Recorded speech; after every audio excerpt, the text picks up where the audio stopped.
easing into this one with something simple like filling up some holes in the floor, because it's going to be a bit of an exercise in mistakes, as in I'll make them so you don't have to.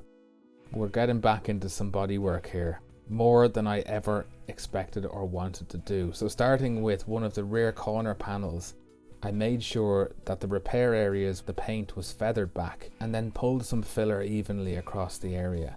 Then you start by knocking off the high spots with your 80 grit paper and continuing with the 80 grit, rub it back until you've got a smooth finish. Then if needs be, you hit it with a second layer of filler, or you go for the finishing dolphin glaze layer, which is what I've done here. And you pull that back with 180 grit. And things at this point are going really good. This is very smooth. I hope it looks it, because it is. As the boys from Delta told me, you can spray over 180 grit, provided you build the primer up tall enough, because you're going to be flatting back that primer anyway. And those, by the way, weren't the only few sections on this panel that needed repair. The whole thing was pretty beat up, rusty, full of scratches and nicks, so it had filler all over it. And while that was drying, I turned my attention to the rear quarter panels, and I really never wanted to pull any paint off these. But for some reason, on impulse, I pulled back some micro blisters. That's all the dots you see here. And there were some bigger issues like scrapes, some sort of moisture underneath the surface that had bubbled up. And then of course the bottom corners, which had paint missing because of the repairs I had to do on them. So I went from not having to pay much more attention to the rear quarters to having my work cut out pretty much all over both of them. So you've just seen me pull back a few key areas, and you might have noticed how deep I had to go to get to the bare metal. These panels, they're very thin aluminium, but it's crazy the amount of paint and factory filler all over them.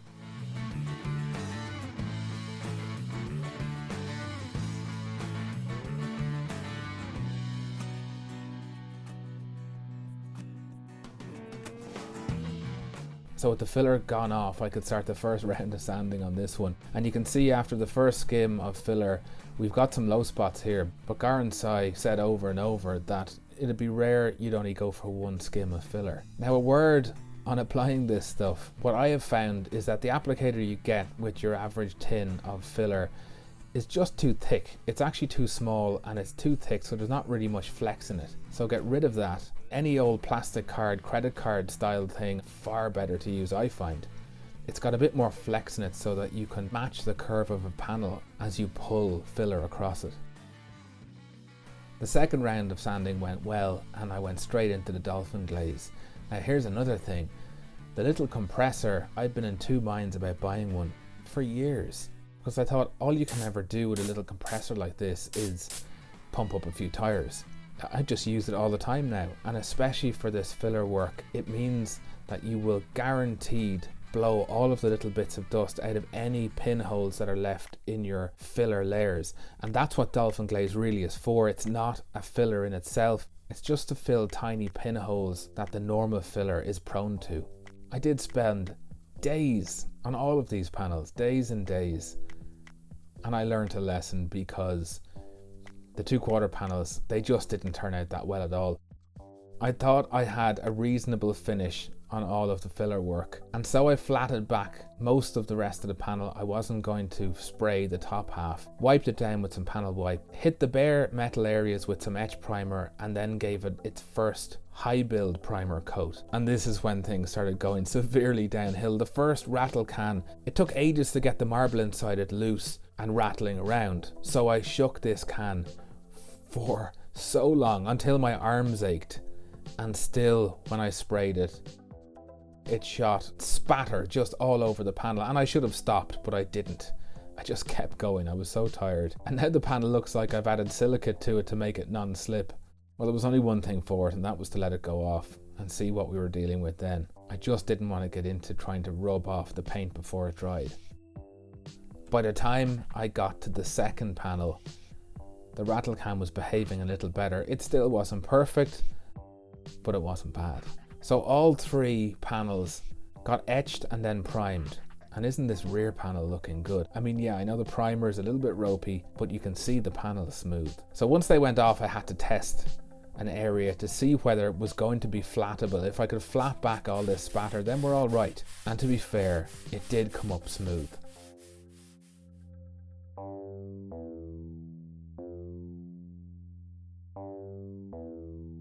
So, second coat. It doesn't take long for this to go off, and in no time I'd hit all 3 panels with their third coat of primer.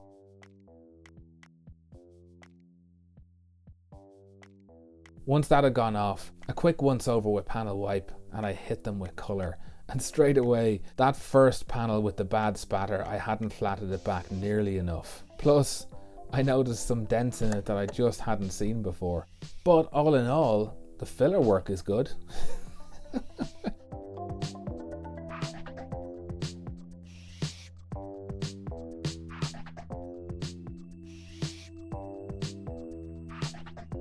So I decided at this stage to give flatting back all those little bumps one more go, and I did something really stupid. I mean, I knew better. I tried scraping them at one point with a blade, just a little flat blade, and I couldn't see any scrapes going into it, but I damn sure saw them later on. All the panels go into colour now, and like I said before, this rear corner, this is the only thing that kept me sane. Yeah, there's a little bit of orange peel in the lacquer, but the whole car is covered in orange peel from the factory, so this is just par for the course. What I'm looking at is beyond the lacquer, the smoothness I achieved with the filler work. I mean, the panel looks true, and from every angle. Pat on the back for George.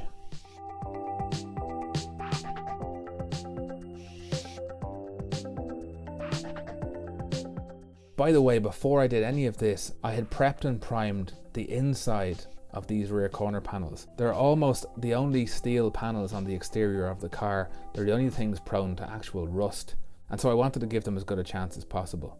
And finally, it's time to bolt these things back together. A quick lick of top coat, and those are ready to go back on the car. To the tailgate, Batman. This had dents and corrosion and all sorts of stuff, and I'm convinced it's a lot worse than it was before I took it off the car. There's also a hell of a case of tin worm around the back of the lower tailgate. It's not in bad nick at all. The lip where that outer panel wraps round has suffered a little, but we can cut that out, no problem, and do a quick repair. This tailgate, I'm in two minds about whether it'll be savable, but I've done this the wrong way. But as you're going to see in a second, I wasted a lot of time on this panel. What I should have done here is just pull this skin off and re-skinned it. And I plan to do that. But for now, I just want this back on the car and looking relatively smart.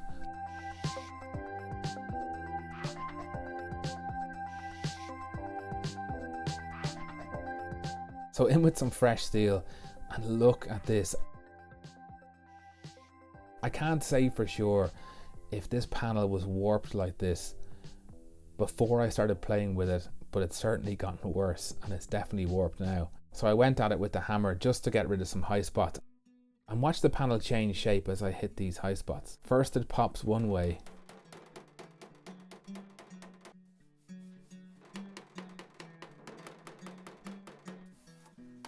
and then with this last one it pops back, and this thing's a mess. All I wanted to do was not lose the Vogue decal. I don't know if you can get them. I don't know what it's like to fit one. I just don't want to get into that just now.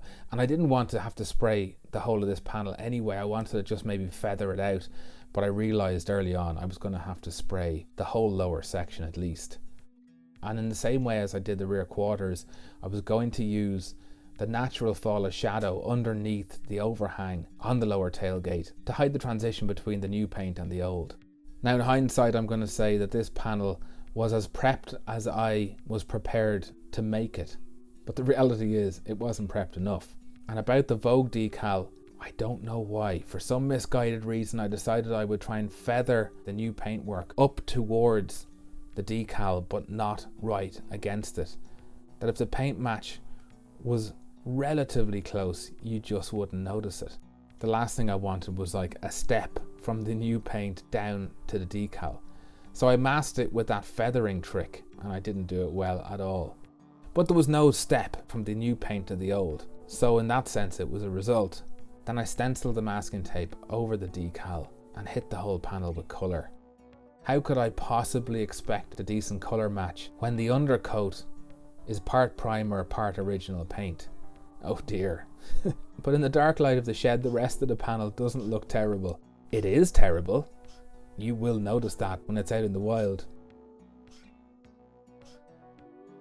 What we're going to do now is apply seam sealer to the joint between the outer rear arches and the inner rear arches.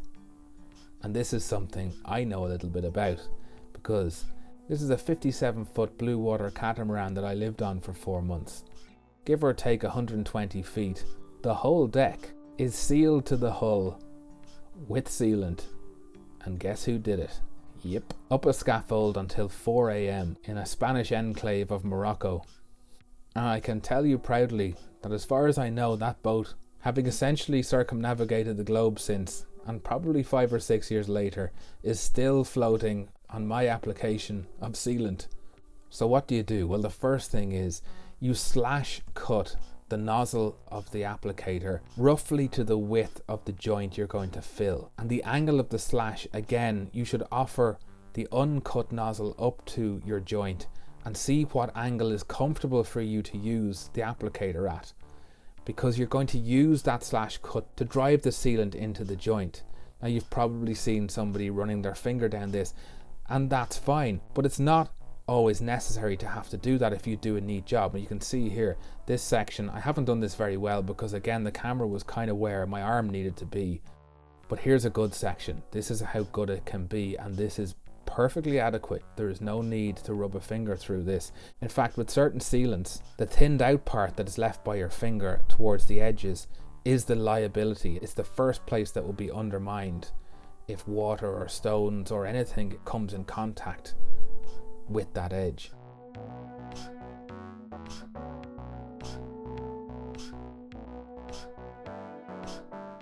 Inside the rear of the car, the boot floor has a gap that was filled with a huge amount of sealant from the factory, and it's all about just applying at the right speed.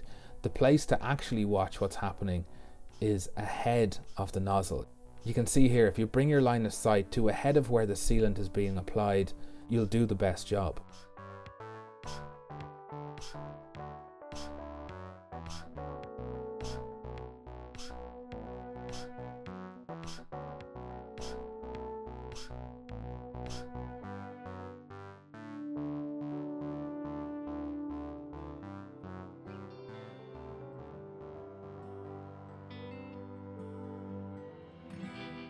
And as soon as you've finished a run of this, release the pressure off the applicator. Otherwise, it'll just keep slowly squeezing sealant out, and you'll find yourself with a mess wherever you've put it down while you're attending to the job.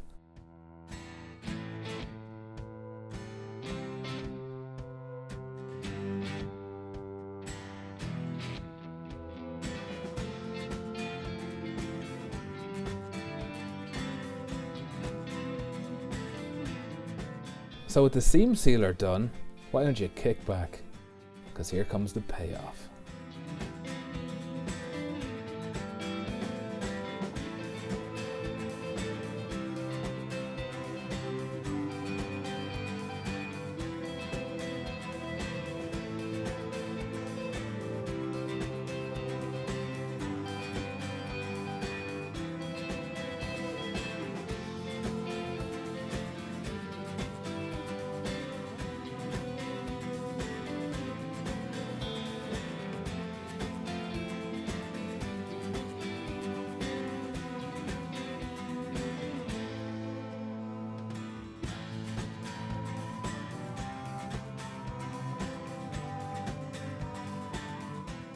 The day after I laid down that top coat, there was a hell of a lot of bloom across certain parts of the car. Bloom is this milky type of effect, and it can happen because of low temperature or, like I say, moisture in the air. I'm not fussed about it at all. Most of what you see here will be covered by sill trims, carpets, all that kind of stuff. And I did go back over this with a fresh coat. Onto the doors, because we're getting close. And the frames of the doors are double skinned. This is a Range Rover Classic door thing. From the beginning, these doors rusted down their spines because water could run down the glass frame and inside the door between the two skins. This is the driver's door. It was the worst of all of them. In the roadworthiness fail report template, there is corrosion listed on the driver's door. I actually don't think this is it. I think it's on the aluminium panel on the outside. So I'm not even convinced that the tester saw this corrosion, but we're doing it anyway. And it's debatable whether there's a point in working on a door like this, but I'm not going out to buy new ones. It has life left in it yet, and I need all the practice I can get.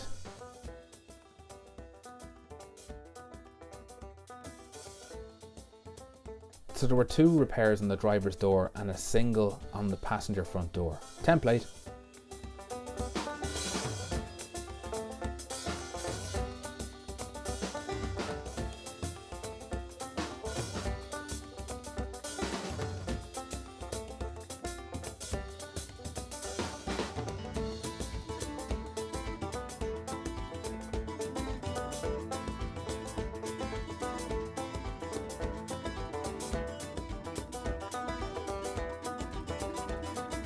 Here's a little side job that I forgot. This is one of the mudguard extensions at the rear.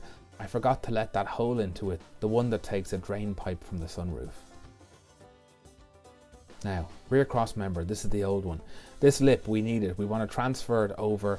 There's life left in it yet, and we need it to help make a decent seal between the rear cross member and the tailgate. And that leads me on to how I'm going to attack this floor issue. So we made the new floor rails, but I didn't want to weld back in a steel boot floor. I wanted to use an older model aluminium boot floor and the rubber seals that were used back then to seal it in. The front seal is a nice thin little thing, no problem. The rear seal is a much bigger affair. It literally stretches out beyond the rear cross member and makes a physical moving joint with the lower tailgate. It wasn't the best system, but you got to remember it was probably designed in the 60s. So I wanted to ditch that, get a second front seal, use that instead, and locate it by welding in a small lip of metal.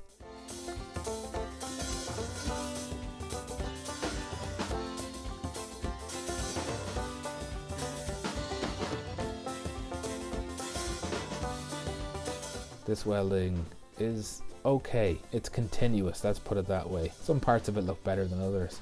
So with that in, then I can put in this salvaged lip from the old rear cross member, and that went in much better. So all that's left to do with these is to prep, prime, and then paint. I really want to get the lower tailgate in because if you see here, the spare wheel well full of water. Okay, we're getting close to being able to bolt the panels back onto this car, but there's much more access to get the last few things underneath the car back on while the panels are still off.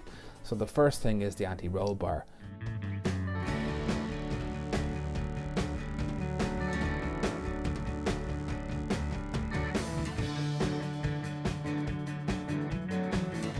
No worries there. Then the back box of the exhaust, and I used a small smear of exhaust putty and then cinched up the U-bolt.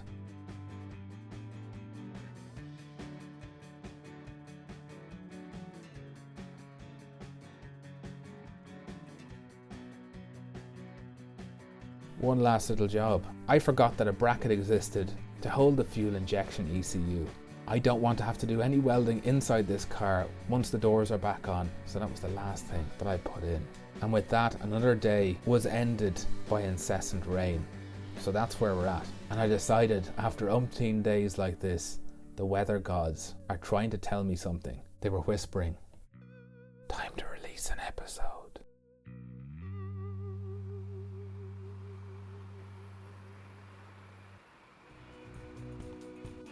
18 days. 18 days work you've just watched, and I held stuff back because you remember that water pooling in the passenger footwell? Bit of a prob. And I've started ripping the dash apart to get at it to fix some more rust essentially. There's a leak there on both sides. That'll be next time, and I'm hoping the next one will be the last episode before we get to take this to a roadworthiness test and then do a road test, because I'm excited to try and bring you some of the magic of how these things drive. So I won't hang around, I'm itching to get back into it. To my new patrons, Adrian Keeney, Bob Zoller, Dale Cohen, Doruk Tayfun, Jack Crouch, Jacopo Cumbo, Manic, Peter Gatward, Stephen Payne, James Wyatt, and to my Netflix, Pigpen and Rerun. Cool dudes, one and all. And your support is appreciated now more than ever, so thank you. I'm gone. I will be back very shortly with hopefully the finale on this thing. And until then, stay stuck in and good luck.